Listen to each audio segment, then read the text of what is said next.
all very much for coming. I am Jean Yarbrough, and I'm in the government department. And for many years, I listened to this introduction of John Donovan's great virtues. And now that the task has fallen to me to tell you something about John Donovan, because this lecture is being sponsored by the John Donovan Fund. John Donovan was the D'Alba, the Aleksandr, wait a second, D'Alba Stanwood Alexander, it's so hard with some of these names, D'Alba Stanwood Alexander Professor of Government at Bowdoin, the chair currently held by Chris Mahoney. And he taught at Bowdoin from 1965 until his death in 1984. He had a wonderful and interesting life. He was a poor kid, orphaned early in his childhood, brought up by his extended family, had to turn down an offer admission to study at Brown and another one at Oberlin because he didn't have the money to go. He worked for a year, and then a year later he enrolled at Bates College. He was graduated from Bates Phi Beta Kappa and went off and served in the Navy, where I am told on very good authority he acquired a spectacular list of expletives that put everyone else in the government department to shame. After his service in the Navy, he went to Harvard and received a PhD, and then returned to Bates and taught at Bates, rising up through the ranks and becoming a full professor and chair of the Division of Social Sciences.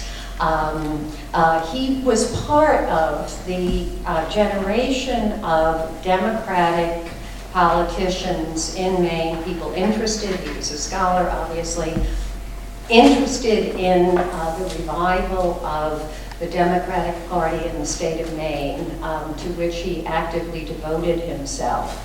And he went to Washington, he worked in the administration of Lyndon Baines Johnson and was part of the Great Society programs. He was there at Johnson's side when he signed into law some of the greatest pieces of legislation of the Great Society. After that, he returned to Bates, and after that, we stole him. He came here as, now I'm going to get this right, the D'Alba Aleksandr Stanwood Chair, where he wrote a number of books and textbooks with the late Professor Morgan and Chris Potholm and our erstwhile colleague Marcia Weigel. He died suddenly, and this is a tradition in our department. We die with our boots on.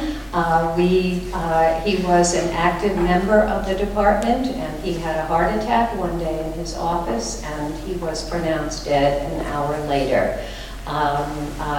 It was after his death that his friends who had been active in Maine Democratic politics decided to set up a fund that would bring interesting students to campus. And we bring interesting speakers to campus. We have the interesting students already.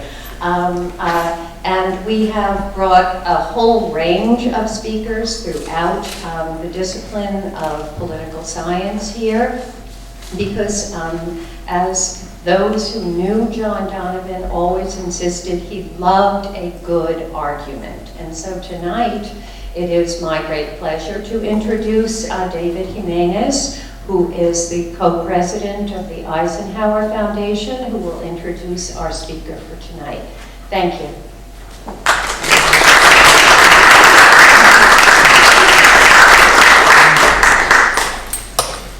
Good evening, my name is David. I'm one of the founders of Eisenhower Forum. Thank you that you put aside for a moment the worldly pursuits of midterms and your grades to pursue the life of the mind for a brief hour. And I appreciate you taking your break during your studies to come with us. I also appreciate I can look in this audience and I can see a couple Sanderistas and big Sanders fans in the audience. So I appreciate that we have even in this crowd, an enormous amount of intellectual diversity that will spark a very good question time and discussion afterwards. The Eisenhower Forum was founded this year with the help of my colleague Matt Liptrot to really improve the quality of intellectual discourse on campus and to create a space where conservative ideas really have a place to be discussed and debated and flourish. We meet every Fridays in Moulton's for dinner discussion, and some of the topics we've done so far have been climate change, Edmund Burke, poverty, Islam in the West, college costs, free speech on campus, and gun control. So very unpredictable every time, a very wide mix of people. It's not speaking to the choir by any means, and we have a lot of underclassmen, which makes me very excited for the future of the organization. I'd also really like to thank for this lecture happening, the support of the college that has been with us throughout this process, especially Nate Hines, with student activities funding, along with the deans, BSG, President Rose as well, who's here with us tonight, and of course Professor Franco and Yarbrough, who have been the best marketers for this event than anyone else. So, the liberal society, it's a profoundly universal, widespread phenomenon that we can struggle to consciously define or defend. Its basic principles, active but limited government, respect for the equality of all citizens, a trust in civil society and the market, and a preference to allow citizens to broadly exercise freedom, are broadly shared by citizens in the Western and wider world. We often ground this society in our deep devotion and love to the ideas of freedom and equality for all citizens. But are these values enough to sustain a liberal democracy? Can they inspire the moral virtue, self-discipline, and statesmanship necessary for this society's flourishing and even its survival? In the democratic embrace of pluralism and tolerance, have we lost and do we risk the loss of deeper, older conceptions of the good life and common good that bind us together, particularly those drawing from our Christian and classical heritage? Have we even created new definitions of freedom and equality that can be destructive, potentially, to a free liberal society? In his writings, lectures, and speeches, Professor Mahoney has long argued that the liberal democracy is not self-sufficient. It often depends on conservative foundations that offer, in our age of democratic and progressive orthodoxies, a reminder of older, traditional, and some would say more complete understandings about who we are as human beings and citizens. Professor Daniel Mahoney holds the Augustine Chair in Distinguished Scholarship at Assumption College. He's one of the foremost scholars on the thought of Aleksandr Solzhenitsyn, one of the great defenders of human dignity and freedom in the 20th century. And his book on that figure was the subject of widespread scholarly and critical acclaim. In addition, he is a foremost scholar on the work of Raymond Aron, Pierre Manent, and French conservative thought. He's the author of over 120 introductions, books, articles that have appeared in a wide range of scholarly and public journals, with translations appearing in French, Italian, and Russian, among others. And Spanish. And Spanish. He is also an associate editor for the journal Perspectives on Political Science and a book review editor for the journal Society. This lecture will draw on his well-received work, The Conservative Foundations of the Liberal Order, Defending Democracy Against Its Modern Enemies and Immoderate Friends, published by ISI Press in 2011. One reviewing magazine called it, quote, the best single book for understanding the crisis of American democracy. In the age of Trumpism, Mahoney's presence could thus not be more time. Thank you.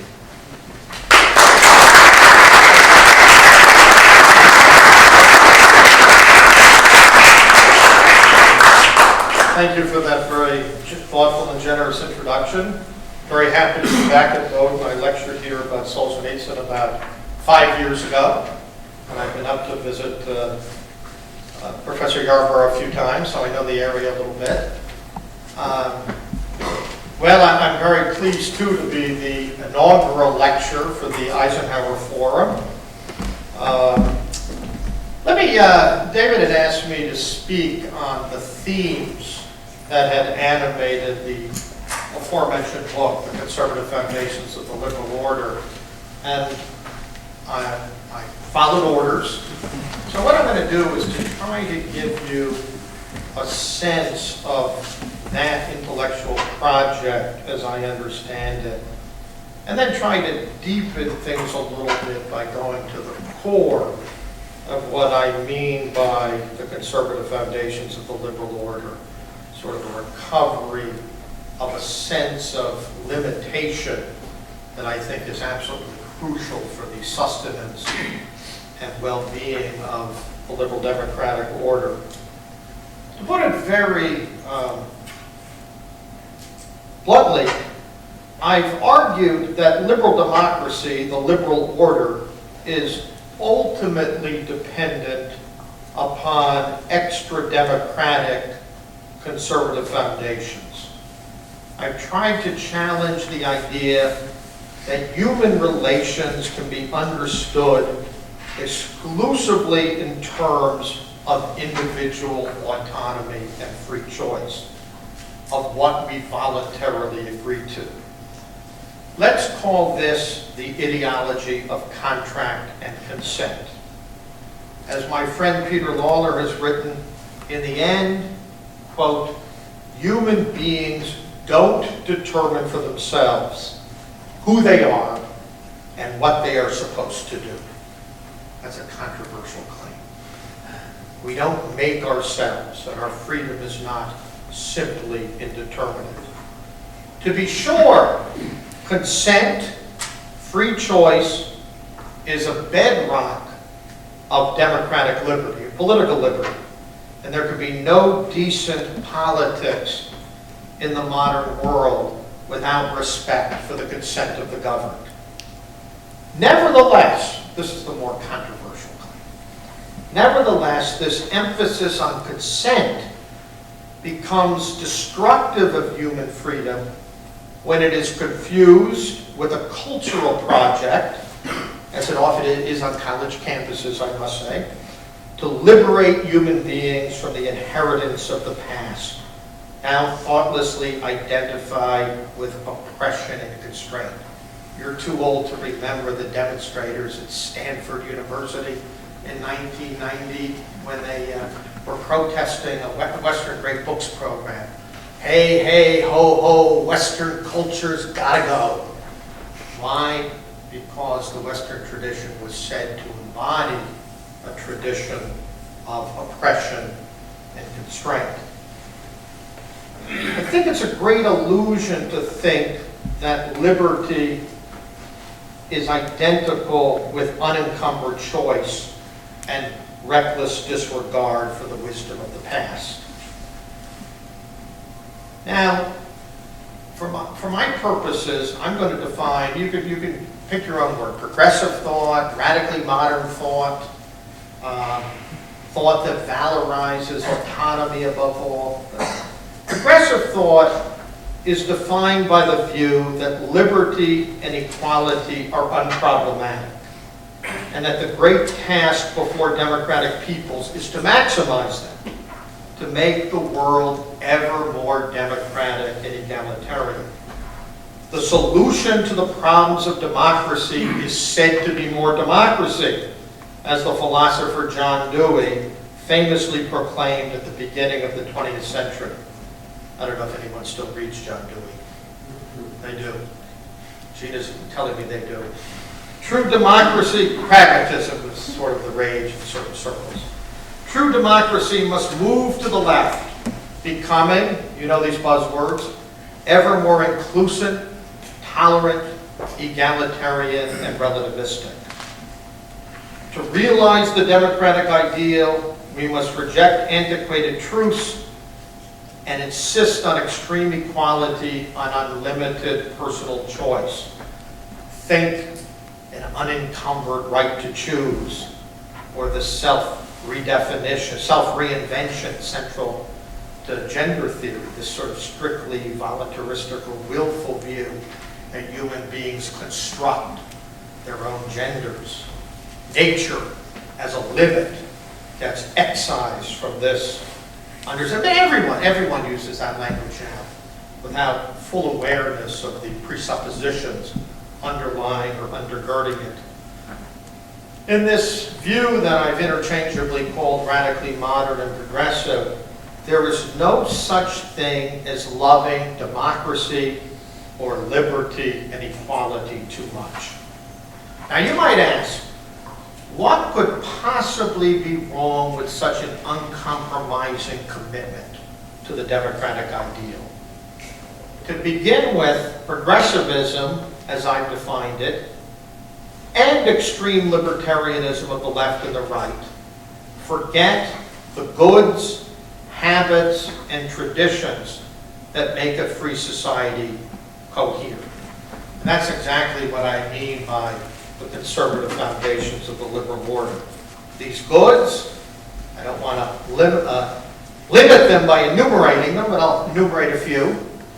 Healthy family life, a moral code rooted in religion and natural law, prudent and far-seeing statesmanship, the rule of law, a respect for legitimate institutions, love of truth, were largely taken for granted by the founders of the American Republic. In other words, they could presuppose the moral capital of the ages. As the philosopher Michael Polanyi put it in the 1960s in his book, Beyond Nihilism, the best of the liberal tradition, including the American founding, presupposed what Polanyi called an authoritative traditional framework that could protect, nourish, and inform the new self-determination of man.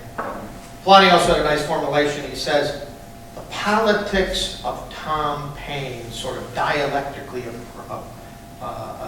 is in need of the wisdom of Edmund Burke.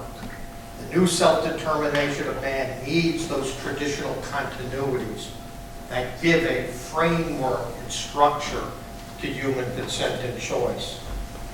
So liberalism, properly understood, presupposes the continuity of civilization. By the way, I bet you rarely hear the word civilization in the singular. You hear about civilizations and cultures. But the idea that the great World War II speeches of Churchill and de Gaulle, they always said, what's at stake? Liberal and Christian civilization. That's what was at stake in the battle with the totalitarians of the 20th century. And civilization undermines itself. Liberalism undermines itself when it demands liberation from all moral and cultural restraints. At its best, liberalism must include a self-consciously conservative dimension. I don't mean right-wing talk radio. I mean the best of the Western and American intellectual traditions. Rational self-mastery and the freedom to choose, goods cherished by liberals and conservatives alike, do not mean that individuals are radically independent, that they are completely sovereign over themselves and the world. Progressivism is that crucial moment when liberalism succumbs to an ethic of absolute autonomy, when it liberates human beings from an order of nature or justice above the human will. It is that moment when liberalism subverts itself by negating the goods that truly allow it to flourish. Conservative-minded liberals have always appreciated the essential fragility of civilized order. As the great French political philosopher Montesquieu, widely cited by the American founders of all stripes, most quoted figure in the Federalist Papers, by the way, already saw in the middle of the 18th century, the principles of democracy can become corrupted, and a well-regulated democracy can degenerate into a regime of extreme equality. By the way, in a remark inspired by Montesquieu's insights, the great 20th century French political thinker Raymond Aron, who David had mentioned, wrote in 1952 that a democratic order can become corrupted when it negates or when it exaggerates its principles. I think we've been very attentive to what happens when we negate our principles. For example, when it came to race in the United States for a long time, there was a failure to live up to what Martin Luther King called in 1963 the promissory note of the Declaration of Independence, right? So we're all sensitive to the fact that we're not living up to our democratic principles. We're far less sensitive about the danger of carrying our democratic principles to self-destructive extremes. So democracy can lose its soul when it exaggerates its principles, when it forgets the legitimate place of hierarchy, authority, and truth within their own spheres. I remember Deborah Lipstadt, who wrote from Emory University, wrote a very interesting book about Holocaust revisionism. Now, no sane person believes that Hitler and the Nazis did not attempt to exterminate European Jews. And we know with certitude that between 5.9 and 6.1 million European Jews were killed by the Nazis. First by the Einsatzgruppen, and then by industrial extermination in the concentration camps. And yet, Lipstadt showed when college students were polled, 25% of them said they were open to the possibility of Holocaust revisions. Again, not because they don't really believe that Hitler killed the Jews, but because they felt an obligation to recognize the relativity of all historical and political truth. So that's very revealing, that even the idea of truth has to be subordinated to some demand that all opinions have full equality before the tribunal of reason. Great remark from Daniel Patrick Moynihan, the late great half-liberal senator from New York, the state of New York. George Will said about him, find out what he drinks and send it to the other 99 senators. He had a reputation in that area. But he used to say, every man has a right to his own opinion. No man has a right to his own facts. There are limits to relativism built into the search for truth. That's what I mean by saying that intellectual authority and truth ought to have a treasured place in the liberal university. As Dominique Schnapper, a friend of mine, Raymond Aron's daughter, argues in a brilliant new study inspired by Montesquieu's insight, new in translation, it's called The Democratic Spirit of Law. In an extreme democracy, this is a democracy that exaggerates its principles, equality risks becoming indiscriminate egalitarianism. The defense of novelty risks giving rise to the temptation of the unlimited. And healthy skepticism risks decaying into absolute relativism. Schnapper is not a religious believer. She's not exactly a conservative, but she's worried about this tendency of democracy to erode its essential preconditions.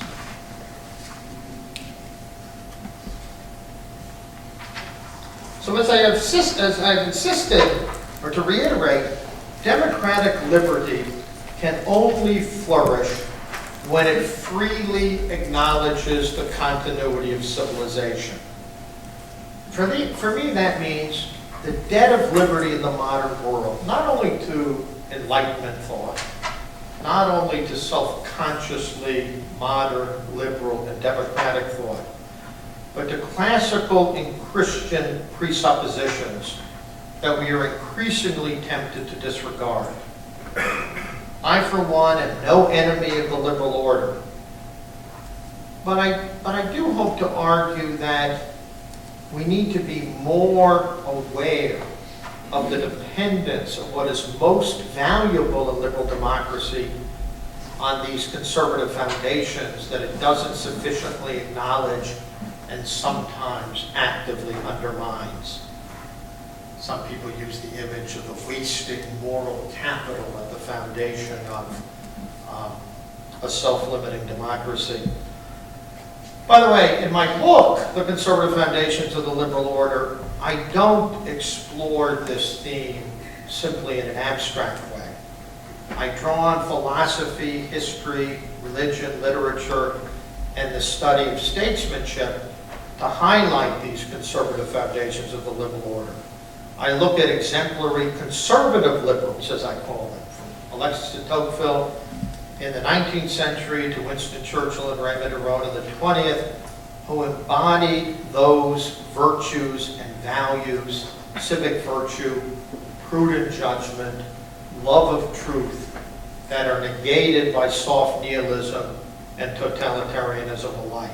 I examine their speeches, their writings, and their deeds to see how they might inspire us to defend liberty in our own time. I also explore the relationship between religion and democratic liberty and challenge the claims that have been made by some contemporary political theorists that democracy depends upon dogmatic or absolute secularism, on what Mark Lilla calls the great separation of religion and politics.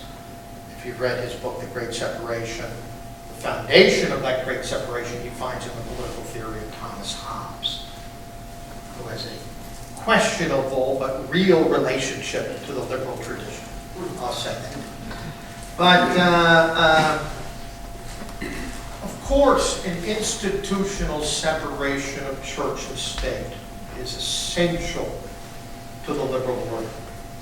But that separation of church and state does not demand religious neutrality on the part of the liberal state between religion and irreligion, nor does it demand an absolute separation and even antagonism between what Alexis de Tocqueville famously called the spirit of religion and the spirit of liberty. I'm just going to give you a little flavor for what I did in my book, and then I'm going to move on to some of the more theoretical themes and animated. With the help of Aleksandr Solzhenitsyn, I examined the totalitarian subversion of modernity. Why were so many intellectuals in the 20th century indulgent towards totalitarianism and saw it as being somehow more democratic than democracy itself? The great muckraking journalist Lincoln Steffens went over to the Soviet Union in 1923 and he said, "I have seen the future and it works." My friend, the Hungarian-born sociologist Paul Hollander, has written a marvelous book called Political Pilgrims about all the foolish intellectuals who made political pilgrimages to totalitarian hellholes in the 20th century. Jean-Paul Sartre, the great existentialist, the philosopher of freedom, went to the Soviet Union in 1951 and came back and wrote in the left Parisian newspaper Libération that freedom of criticism in the Soviet Union is total. And that's why they don't need big bourgeois formalities like elections. This is Jean-Paul Sartre, who also went on subsequent pilgrimages to Havana and Beijing. Equally lamentable, equally foolhardy.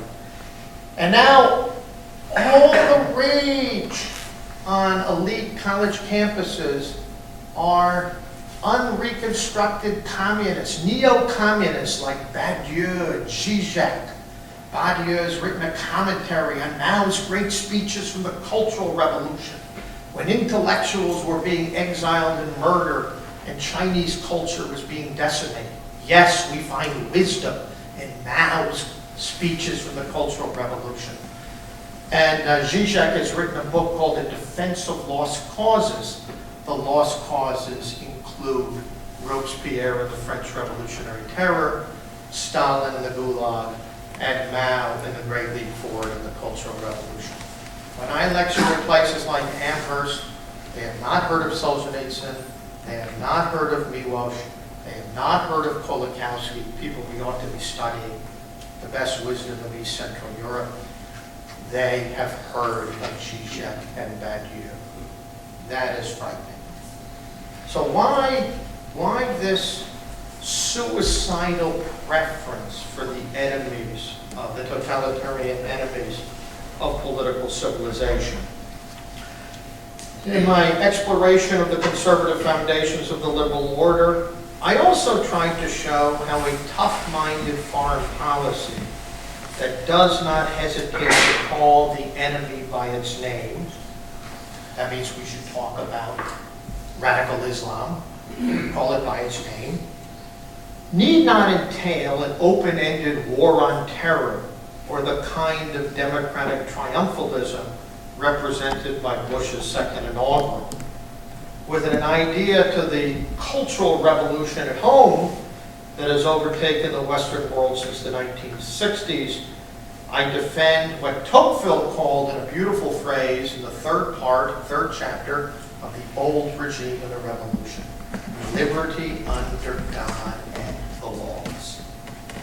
I defend it against the false friends of democracy who confuse it with what the British conservative philosopher Roger Scruton has so suggestively called a culture of repudiation. In an analysis of the revolutionary upheavals of that year, I argue that 1968 was of more than symbolic importance. It was the crucial turning point when modern democracy lost consciousness of civilized liberty as a precious inheritance to be preserved. Now, the subtitle of my book deals with defending democracy against its modern enemies and its immoderate friends. We know who its modern enemies were: the totalitarians of left and right, National Socialism, fascism, communism, Japanese militarism. I think we have less intellectual clarity about the danger posed by democracy's immoderate friends, those people who love democracy immoderately. And the title comes from a marvelous little book by the contemporary French political philosopher Pierre Manent entitled Tocqueville and the Nature of Democracy. At the end of that book, the best philosophical exploration of Tocqueville's thought I know of, Manent sums up the deepest core of Tocqueville's insight as follows: to love democracy well, it is necessary to love it moderately. The immoderate friends of democracy, who are its worst enemies, are precisely those who don't know how to love it moderately, who paradoxically undermine it by eroding the traditions and spiritual presuppositions that sustain human liberty and dignity. Most modern intellectuals are democracy's immoderate friends in this sense. They rail against elitism, dogmatically identify religion with superstition and coercion, and in general look with suspicion on all authoritative institutions. They support an abstract idea of democracy, always tending toward more radical interpretations and applications. And they do so against the common sense of democratic peoples, though I have less faith these days in the common sense of democratic peoples. In Europe, this has taken the form of a humanitarian ideology that undermines the historic identification of democracy and nations, and that expresses open contempt for the classical and Christian dimensions of the Western tradition. You may remember when the Europeans were debating the issue of a European constitution. That went down the drain when the people of France and the Netherlands voted against it.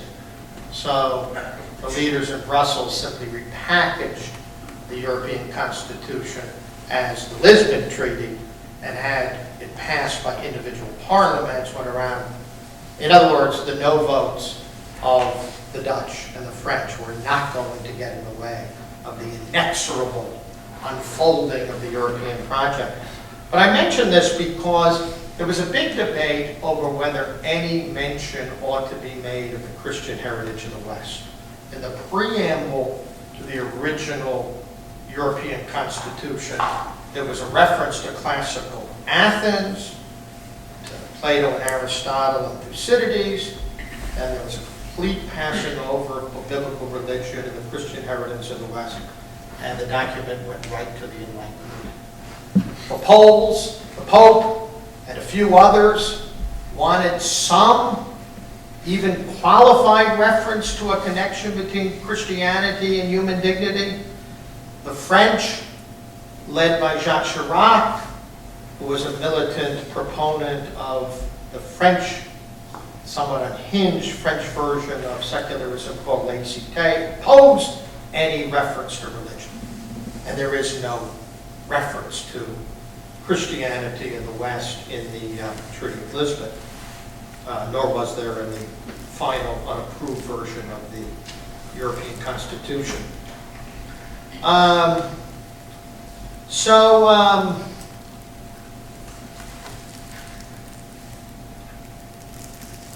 The conception of democracy that dominates in contemporary Europe is what I call pure democracy. An understanding of democracy that no longer defines itself in relation to the precious heritage that is Western civilization. It has become the unchallenged public philosophy of post-68 Europe. To challenge the new consensus is to risk the opprobrium of political and media elites. Conservatives and old liberals alike find themselves consigned to the camp of reaction. In America, immoderate friends of democracy promote judicial heavy-handedness and an arbitrary redefinition of institutions such as marriage in light of the requirements of the new ideology of consent. In this sense, the democracy that is promoted by contemporary democratic theory has precious little to do with self-government, with the consent of the governed, since it's imposed by courts, who have a higher understanding of the philosophical and moral requirements of democracy. Many Americans, at least, still indebted to the spiritual and political wisdom of the past, resist the allure of pure democracy. Democracy becomes the tyranny of an abstract idea. Now, in America, I should add, there is more genuine self-government than in contemporary Europe, and thus more public resistance to the undemocratic imposition of the abstract idea of democracy. Let me say a few words about some of the non-democratic elements that are essential to the moral and civic health of democracy.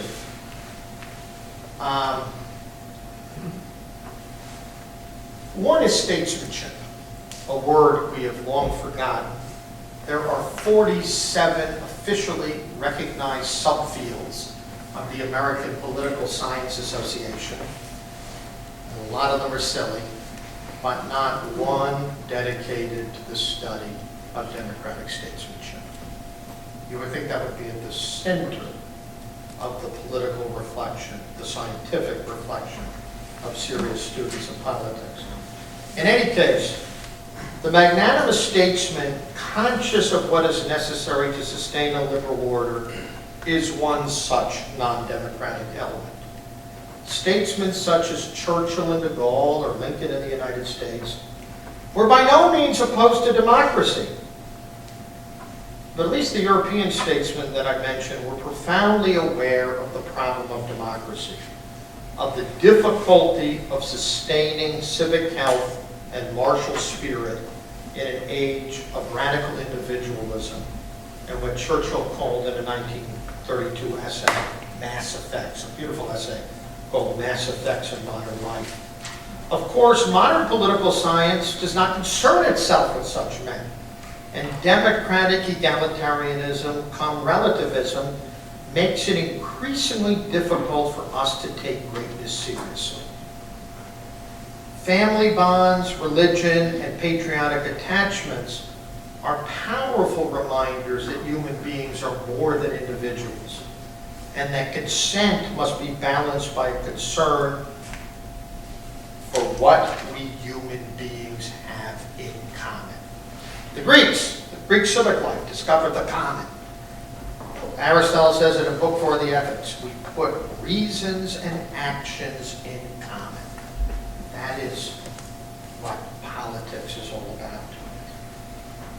The best wisdom is acutely aware of the mutually reinforcing character of individualism and collectivism. We erode the moral contents of life, the intermediate institutions between the state and the individual, and that what appears to be a process committed in the name of individualism actually reinforces powerful trends toward collectivism, encroachments on individual liberty, and certainly on high human individuality. Let me say a quick word about liberal education. Liberal education, rightly understood, frees us from preoccupation with the here and now, and puts us in touch with those features of the human condition that do not change. At its best, such liberal education frees us from democratic and historicist complacency, and allows us to judge democratic man in light of what T.S. Eliot called permanent things, without which our humanity is impoverished. You can ask yourself if that's the regnant understanding of liberal education in most of our prestige institutions today. And lastly, it seems to me on the political level, we ought to be doing more, on the educational level, as regards political things, we ought to be doing more to explore the rich American tradition of statecraft and political thought, especially the thought of the founders, which is rich in theoretical and practical wisdom. Their wisdom, their political art, their statesmanship, remind us that the art of self-government is not reducible to democratic majoritarianism or to slavish fidelity to the zeitgeist. It provides indispensable civic and intellectual resources for resisting the false allure of pure democracy. I've spoken about pure democracy, a kind of radicalization or exaggeration of democratic principles.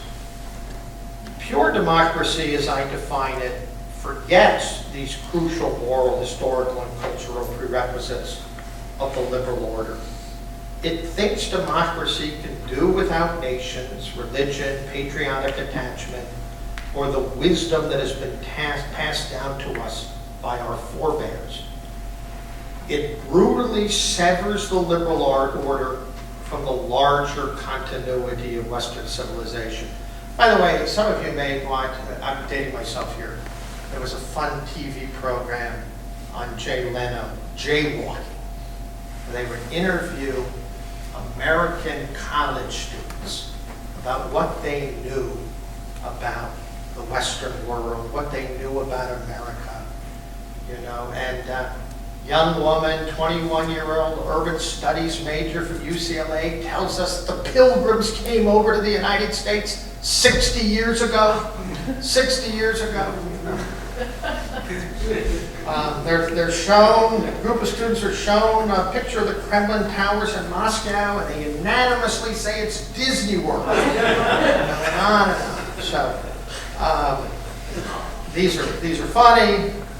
No reason for despair, but Ben Stein, the conservative cultural commentator and economist, said he had a student who was doing some research for him, a UCLA student, an intern, and she got all worked up because for the first time in her life she realized the Japanese had attacked Pearl Harbor on December 7th, 1941. She was indignant and personally wanted to do something about it.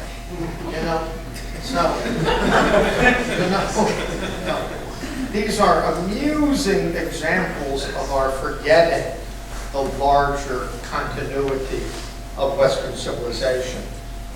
As I write in the opening pages of my book, there can be no liberty without authoritative traditions and institutions, or without openness to the demands that truth makes on thoughtful and morally serious human beings. Moreover, what are we expected to do with our freedom if it has no ends or purposes outside itself? How are we to choose if there are no meaningful objects of choice? Is choice just demonic, as Max Weber famously says in his essay, Science and Vocation? You may choose your God, who may turn out to be the devil. Groundless, arbitrary, willful choice. That cannot be the moral foundation of democratic civic liberty.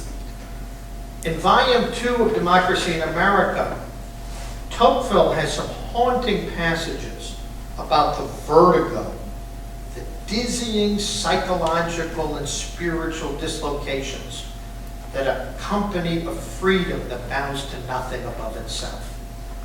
The great French political thinker, statesman, feared that a view of democracy that deified the human will would paradoxically give rise to new forms of conformity and democratic tyranny. We're free. We have to choose something. You know, Heidegger has a version of this. They say, you know, what do? You do what everyone else is doing. You know?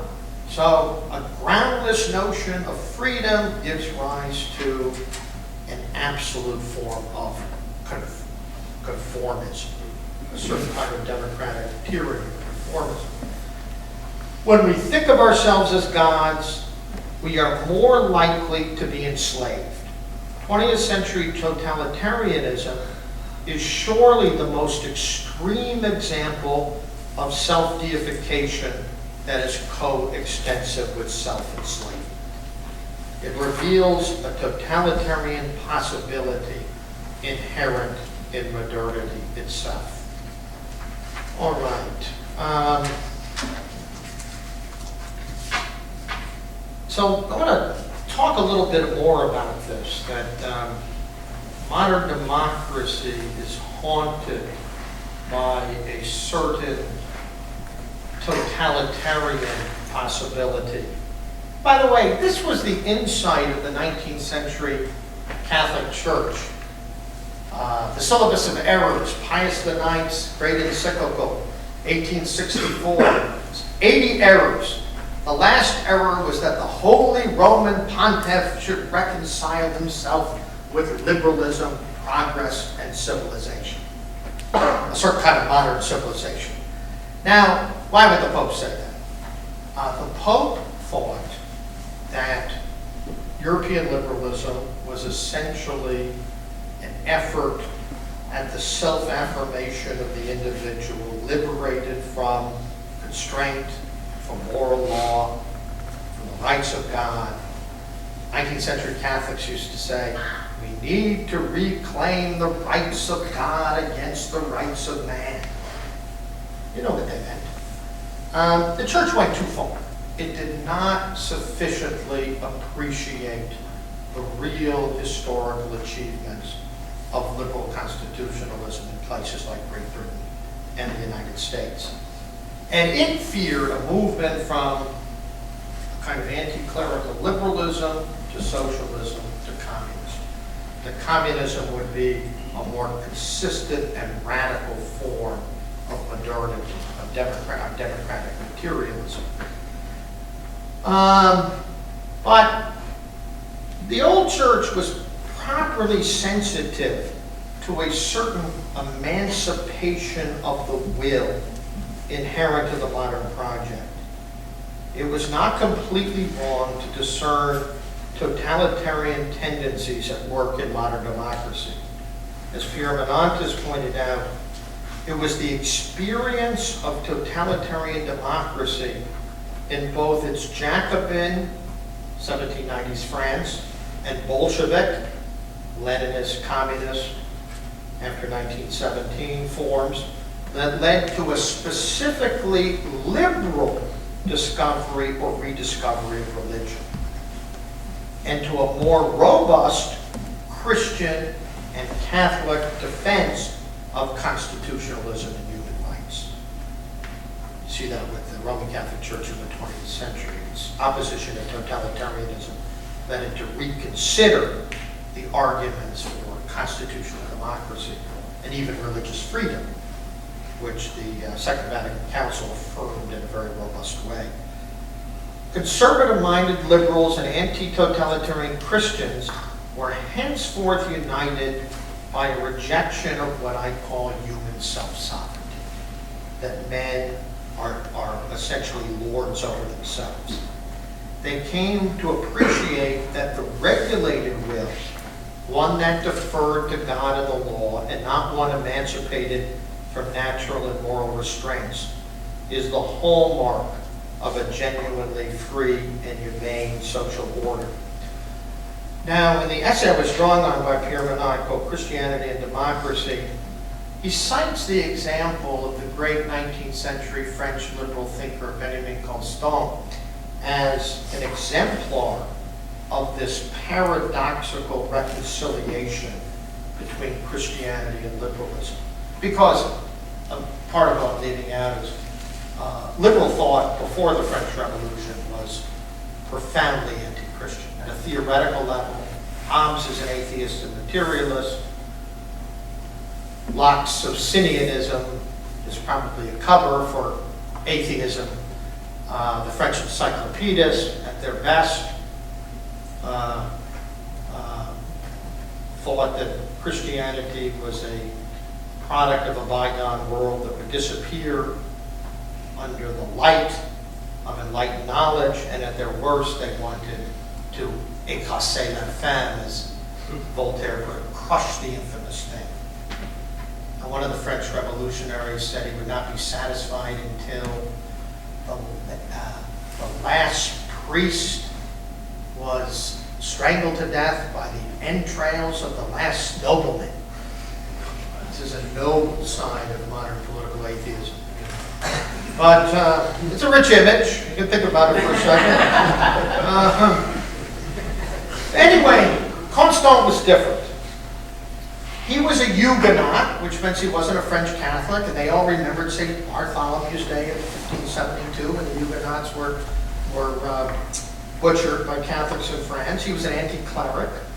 He had no sympathies for the old regime or the political power of the Catholic Church. Yet he was appalled by the anti-religious terrorism that accompanied the French Revolution, and he defended the rights and integrity of ordinary Catholic believers. Moreover, he saw in the terrible work of the French Revolutionary Convention the effectual truth of modern doctrines of sovereignty, the terror that flowed from making willfulness, no matter where it originated, whether from the one, the few, or the many, the foundation of collective life. As Constant famously put it in the opening chapters of Principles of Politics, applicable to all governments, that's from 1815, there are things too heavy for the hands of man. Great quote. Constant also said he rejected a false metaphysics that confused human liberty with the unfettered will of the people. So what's interesting about Constant is here you have a liberal who looks at the French Revolution and he says, I see something self-destructive in modern liberty. He's a partisan of modern liberty, but he sees political atheism as absolutely destructive of the cause of liberty. He thought liberals needed to affirm a spiritual realm or space above the human will. Unlike the conservative or reactionary critics of the French Revolution, however, he used this insight at the service of a chastened liberalism. However, one must note, he never defines the ultimate source of these limits upon the human will. He evokes religion. He wrote a 6-volume work called De la Religion. He evokes religion as a reminder of the sublime and of a symbol of the ineffable. as the source of general feelings and noble action, and a consolation amidst misery. He sympathized with religion without being particularly religious. He was a compulsive gambler, and he was always threatening to commit suicide over Madame de Stein. That's another story.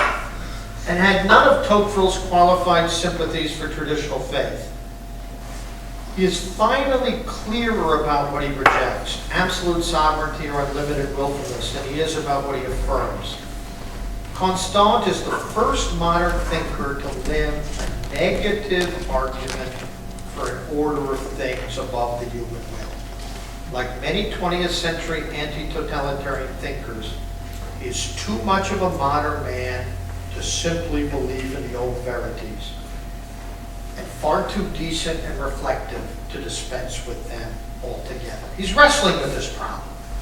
How can we have a democracy where consent is the animating principle that doesn't give rise to a simple emancipation from all limits, constraints, and even from the natural order of things itself? Tocqueville wrestled with the problem in a somewhat similar way. He thought religion could moderate the effects of both the new activism brought about by democracy, the tyranny of majorities, and the new passivity, apathetic withdrawal from society, what Tocqueville called the pathology of democratic individualism. As Tocqueville famously argues in the opening chapters of the second volume of Democracy in America, democratic theorists proclaim that human beings should take their bearings only from their own lights, that they should disregard the authority of tradition or anything that is not discernible by the light of reason. Tocqueville talks about the Cartesian philosophical method of the Americans. Of course, Americans being Americans, they don't read Descartes, but they are Cartesians without having read Descartes. But Tocqueville argued human beings need authoritative beliefs or dogmas to live well. Without the moral maxims provided by religion, they are likely to succumb to a psychological and spiritual vertigo that I referred to before, that gives way either to nihilism or to conformism, with all its illiberal political consequences. The conclusion is clear. Liberty must be liberty under God if it is to do justice to the spiritual nature and limitations of human beings. Liberty understood as pure indetermination. No human nature, no order of things. Man is perfectly in flux. Good and evil is wholly conventional. Liberty understood as pure indetermination does not allow human beings to avoid the twin temptations of democratic tyranny and the listlessness born of exaggerating our capacity to make our way in the world unguided by the spiritual or philosophical inheritance of the past. I just have a couple of paragraphs left, and then I will send you home. Would you want to do a Q&A though? What's that? Would you want to do a Q&A before the reception? Oh, I didn't mean I was literally. I was aware of that fact. I left one step out. I apologize. No need to get nervous. Our analysis has stressed the vulnerability of philosophical liberalism to subversion from within. Various forms of hard and soft self-sovereignty. I owe this helpful distinction to the late Jean Bethke Elstead, threaten to erode the moral foundations of democracy. If the temptation of a certain kind of decayed liberalism is to identify choice or consent with willful self-assertion in the seemingly more liberal and benign form of support for abortion on demand, cloning, and various forms of biotechnological enhancement, the temptation of conservatives or conservative-minded liberals is to think that the problem that self-sovereignty poses for modern democracy can be, I lost my place, can be rhetorically defined out of existence. For the conservative-minded, this takes the form of baptizing liberal democracy in a way that obscures its connections to the modern Enlightenment project. This is the temptation that the post-Vatican II Catholic Church has not always successfully resisted. Jacques Maritain tells us, the great Thomist, the intellectual origins of modern democracy are the gospel. This is what John Paul II told us too. They've located the origins of equality and the rights of man in the teaching of the Gospels themselves. But the fact is, there's a much more polemical relationship between Christianity and modern liberty. What Tocqueville and Constant were calling for was an accommodation of Christianity and liberty against those who stressed their fundamental adversarial relationship. And by the way, as I said before, there was some insight in the older, more anti-modern church that the rights of man were too often claimed at the expense of the rights of God. So instead of proclaiming the Christian origins of liberalism or confusing Christianity with secular humanitarianism, as progressivist Christians are prone to do, they used to say that the British Conservative Party was the Anglican Church in the 19th century was the conservative party of prayer. Well, it was a large part of the contemporary church was the left-wing party of prayer. And the church can contribute to the cause of freedom by upholding the truth as it understands it. When Pope Benedict XVI warned in his September 2006 Regensburg address against reducing Christianity to a humanitarian moral message, he was speaking both in the name of the integrity of the faith and out of genuine solicitude for the well-being of a liberal or democratic order. Christianity can exercise its influence on the souls of men. It can help fortify an understanding of liberty as liberty under God, only if it rejects the temptation to become a wholly democratic religion. The church does not serve the cause of human liberty. It cannot play its part in overcoming the democratic activism and passivity so feared by Tocqueville, unless it stands for something more substantial than a commitment to humanitarian values and egalitarian social justice. Nor do the persistent demands for the internal democratization of the churches contribute to their ability to remind democratic men and women of the ultimate dependence of liberty upon truth. The churches would then bow to consent as their governing principle.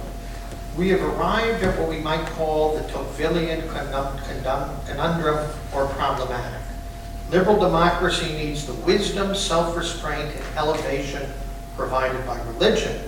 But over time, democracy tends to democratize all the contents of life, including religion itself. As thinly disguised humanitarianism as a project to promote this worldly transformation and not otherworldly hope, religion ceases to be something above the human will. Last paragraph. Careful reflection on this problem serves to moderate any excessive hopes for creating a new post-liberal consensus that could purge liberalism of its intrinsic and historical identification with human self-sovereignty. The 19th century American Catholic journalist, writer, and political philosopher Orestes Brownson, who was once a real left-winger, an atheist, a pantheist. People said he was the American Marx. He had a big beard, looked like Marx. 1843, he converted to Catholicism and henceforth provided a thoughtful Catholic defense of the American Republic and of American constitutionalism, culminating in a great 1865 work called The American Republic. Brownson noted that the state of nature doctrine, social contract, social compact, and all that, you learn about those in Intro to Political Theory courses, which are very important today. The idea that government arises from a compact or contract among equal, independent, and sovereign individuals, Brownson noted that was part of the political tradition of the United States. In the famous words of the Declaration of Independence, government derives its just powers from the consent of the governed. All Americans, one might add almost everyone in the liberal West today, agree that no man has the right to govern another human being without his consent. Some of Abraham Lincoln's most beautiful speeches deal precisely with that. His arguments in the 1850s about the utter incompatibility of chattel slavery with American liberty. But some locate this prohibition against despotic rule in the absolute freedom or autonomy of the individual, while others deny that the individual has a sovereign right even to himself, or the right to dispose of himself as he pleases, notes Brownson. The state of nature doctrine is thus remarkably equivocal.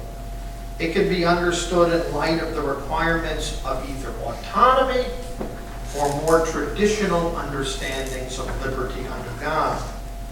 In this equivocation or indetermination, one can find the deepest roots of the cultural wars that have raged in the United States and to some extent in other Western democracies in recent decades. So, in conclusion, we are left with a choice. We can conceive man as sovereign lord of existence, an autonomous creator of his own values, or we can see in him a being who participates in a natural order that he did not make, an order of things that gives meaning to his freedom and that makes sense of his search for truth. In the latter understanding, eloquently upheld by Brownson, quote, man is not God, independent, self-existing, and self-sufficing. Rather, I quote Brownson again, he is dependent, and dependent not only on his maker, but on his fellow men, on society, and even on nature. The task of a chastened liberalism, no less than that of the Christian religion faithful to its own wisdom, is to remind men and women inebriated with the ideology of consent that human beings are truly free only when they know that they are not gods. The next task is to draw the appropriate moral and political conclusions from this insight.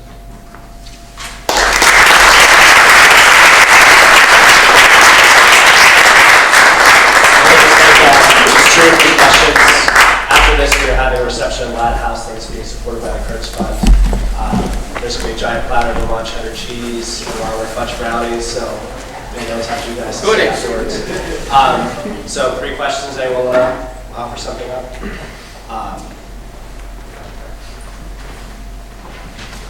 Daniel, the conservatism that you described in your talk, with its hostility to individualism and its emphasis on tradition and religion and authority, seems to me to have kind of European conservatism. I noticed that most of the thinkers, with the exception, thank God you mentioned Orestes Brownson at the end, but most of the thinkers you talk about are Europeans. Burke and Tocqueville, de Gaulle, Churchill, Eliot, Maritain, Manent. Who was criticizing Maritain? Okay. We'll take Maritain later. But so I'm wondering if that conservatism strikes me as something quite different from at least a good portion of American conservatism today, for which individualism is not a bad thing. Consent is not a bad thing. Too much liberty is not a bad thing. The state is a bad thing. The authority of the state is a bad thing. So I'm wondering if there is a way in which your conservative foundations are ones that have been ignored by and overlooked by American conservatives. What I said in my talk is that they were largely taken for granted by the American political tradition. In other words, they're an essential part of American practice. But because the founding generation, as Michael Polanyi so eloquently put it, could presuppose the continuity of civilization, they didn't have to. Now, you could certainly find many people in the American tradition, Justice Story in the 1830s, talking about the centrality of the family to American self-government. But for the most part, the Americans did not theorize this because through the common law tradition and through the fact that the states still exercise police powers and all this, they could sort of presuppose that understanding. What I'm suggesting is we need to theorize their practice because their practice is exceedingly vulnerable to a kind of liberationist corruption of liberty. In other words, the not sufficiently theorized or fully acknowledged conservative foundations of the liberal order get undermined, transformed, and mutilated even under an understanding that, the way I put it, Tocqueville has a very beautiful passage near the end of Volume 1 of Democracy in America where he says, in a democracy, the principle of the sovereignty of the people, well, he really means consent.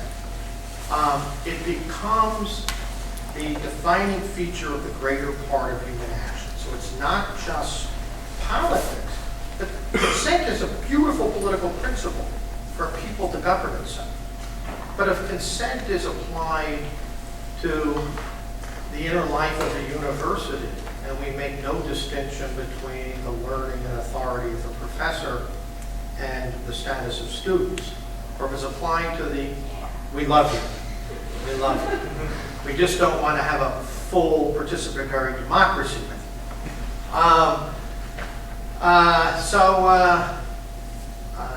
By the way, the motto in Paris in May '68, it is forbidden to forbid.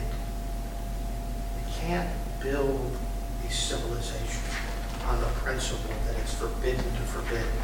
So, no, I'm going to fight back against this charge that I presented an essentially European understanding of liberty. I think I presented an understanding of liberty that had been under-theorized because taken for granted in the American context. And it is true that somebody like Tocqueville is far more self-conscious about these things than the American founders are. This was not Publius's concern. Publius's political science is a more institutional political science. But when the Supreme Court of the state of Massachusetts tells me that the Constitution that John Adams wrote in 1783 always presupposed same-sex marriage, that looks to me like an Orwellian distortion of history. Now, if the people of Massachusetts want to choose through political debate and deliberation to modify the marriage laws, that's their prerogative. But the claim that John Adams' Constitution of 1783, just like when the court declared in 1972 that the penumbras of the Bill of Rights always presupposed a right to abortion on demand. This is a tremendous abuse, not only of constitutional interpretation, but it's an undoing of those presuppositions that were pretty darn important to the American practice of liberty. My question was really just wanted to get you to think about contemporary conservatism. Yeah. You know, from Goldwater through Reagan, Right. which seemed to have a very strong individualistic libertarian Yes, strand. but a lot of social conservatism in there too. A lot of social conservatism. Look at Ted Cruz. Ted Cruz is a conservative evangelical who says his favorite books are the Bible and the Constitution. He's as socially as conservative as you can get. And he says his favorite philosopher is John Locke. John Locke is not exactly a thinker who gives support to the kind of social conservatism that Ted Cruz supports. So there's a lot of confusion, there's a lot of theoretical acclamation, there's a lot of putting things together that are potentially at odds with each other. But I would not underestimate conservatism up through the 60s, up through Goldwater, talked a lot about the Constitution. And it did so in a way informed by reverence. Reverence for the Constitution, the constitutional order. Obviously, in the age of Trump, that's gone. Or it's largely gone among many many conservative, the Trumpites are not conservatives, we know that, but they seem not that, seem to be motivated by respect for constitutional pieties. But I would say social conservatism has been an essential ingredient in conservative coalition for the last few years.